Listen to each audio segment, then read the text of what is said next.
Hi, it's Ray from IELTS Focus. Now in this lesson I want to look at structures for your IELTS essays.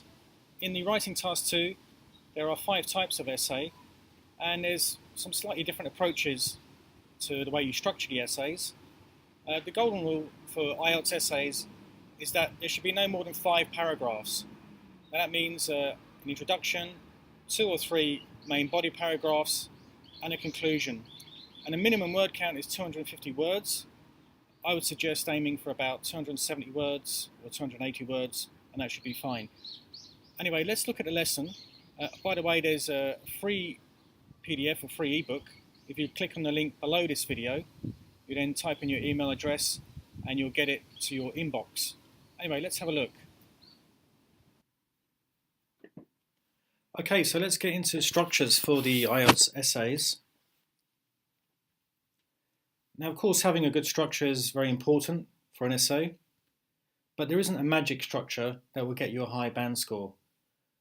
You know, there's no one particular structure that will get you a band 8 or a band 9 or whatever, so you don't have to become too obsessed about this. I've had some students who are always asking me questions about, can I put, for example, in a problem solution essay, can I put, 2 problems in the main body 1 and then, 2 solutions in body 2, or 3 problems in main body 1, and then 1 solution in main body 2, etc., etc. And it goes on like that.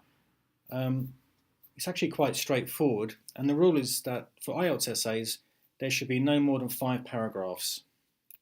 So that means an introduction, 2 or 3 main body paragraphs, and a conclusion. And for word count, 250 words is minimum, so I would advise aiming for about 270 to 290 words. And there's another myth here, is that some people believe you'll get a much higher band score, like a band 9, for a really long essay, like a 380 word essay or 400 word essay. That's not necessary. I wouldn't do it. You don't get a higher band score for a very long essay. So keep it to around about 290 words. That's fine. You can get a band 7, band 8 for that easily. Keep it concise, really.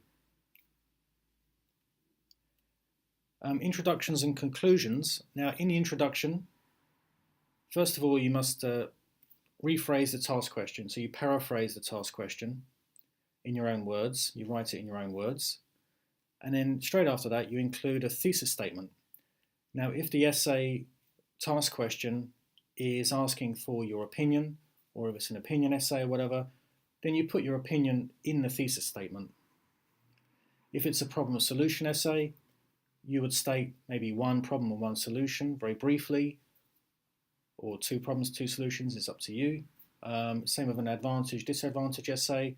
You could state in the introduction, in the thesis statement, 1 advantage and 1 disadvantage, but it's got to be brief. You've got to keep the introduction short, under 55 words. And the reason why I'm putting a word count on it is because I've seen introductions which go off into irrelevant information, and they're really long and they look like body paragraphs. So it should be, again, concise. The word concise is key here. So keep it quite short. And the conclusion. This, again, is quite short. It's usually shorter than the introduction. Around about 40, 45 words is more than enough. The conclusion very briefly restates the task issue, or the main points you wrote about, and it can rephrase the thesis statement that you put in the introduction. So you have to rephrase again or paraphrase again. Don't just copy the introduction again, because you'll lose marks there. So yeah, keep it short. A couple of sentences is fine. Now we get to body paragraphs. Now the body paragraphs should be equal in length. This means that there has to be some kind of balance to them. For instance, if the main body 1 has got like 90 words and main body 2 has got 40 words, then that's very unbalanced. I recently had an essay I marked where the main body 1 was very good, very well developed, had a good specific example and supporting sentences, and then the second main body paragraph was like 2 or 3 sentences long. So the task response score went right down. So it doesn't have to be exact, but just keep it consistent. And there's another point that I should make about paragraphing, and that is you have to have clear paragraphing.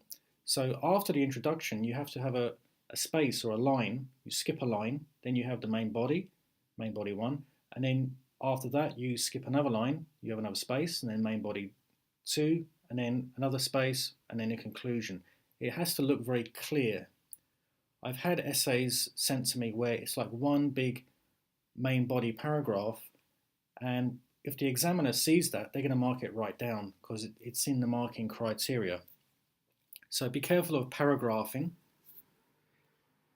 Body paragraphs follow the same kind of structure. There's a strong topic sentence usually to begin with. That's your main idea. Then you're going to write a supporting sentence or supporting sentences. So these explain your main idea. A specific example which backs up your main idea. And if the task asks for your opinion, you must put it in the body paragraph. Let's look at an example of a Band 5 paragraph. So here's a task question. Some people believe that school children should not be given homework by their teachers, whereas others argue that homework plays an important role in the education of children. Discuss both views, give your own opinion. This is a discussion essay. So in this kind of essay, you're going to have to write about what other people think and give your own opinion on the matter. So this paragraph was from an essay I recently marked. Too much homework's not good. Too much homework makes child stressed and they don't need to study at home every day. It is better only study in school. They have to play when they go home. Apart from the grammar mistakes that you can see there, in terms of structure, it's quite weak. The topic sentence is very general. Too much homework is not good. That's very basic. Topic sentence. Supporting points are very general, not well extended. So too much homework makes child stressed. It's kind of repeating words here.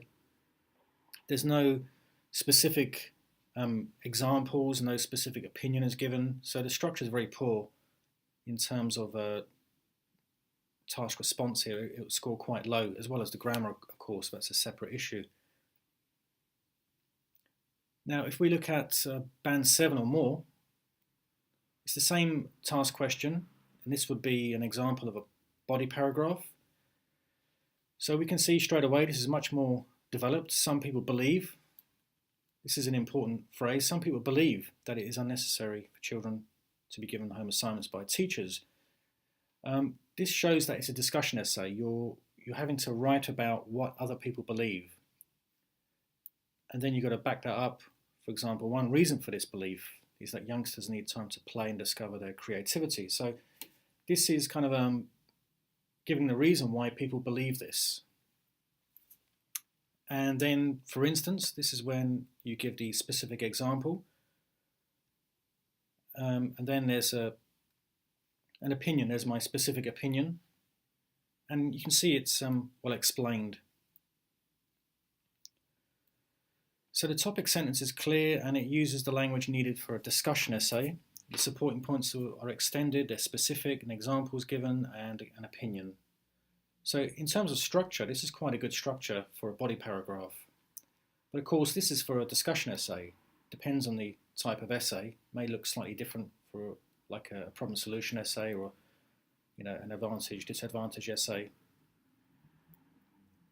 So this is the kind of paragraph you need to be producing to get Band 7 or more. Now there are various approaches. There are different ways to structure an essay. You've got to find what works well for you and follow that. Now when you plan your essay at the beginning, before you even start writing your essay, you need to have some kind of structure to fit your plan.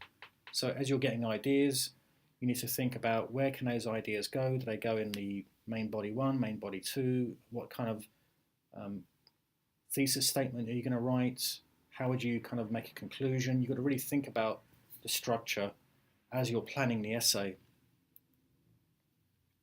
Now, for instance, in a problem solution essay, you could use 3 types of structure. In the first example, you could start like this: introduction, paraphrase a question, then thesis statement.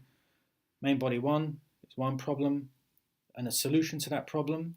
Main body 2, the second problem, a solution to that problem.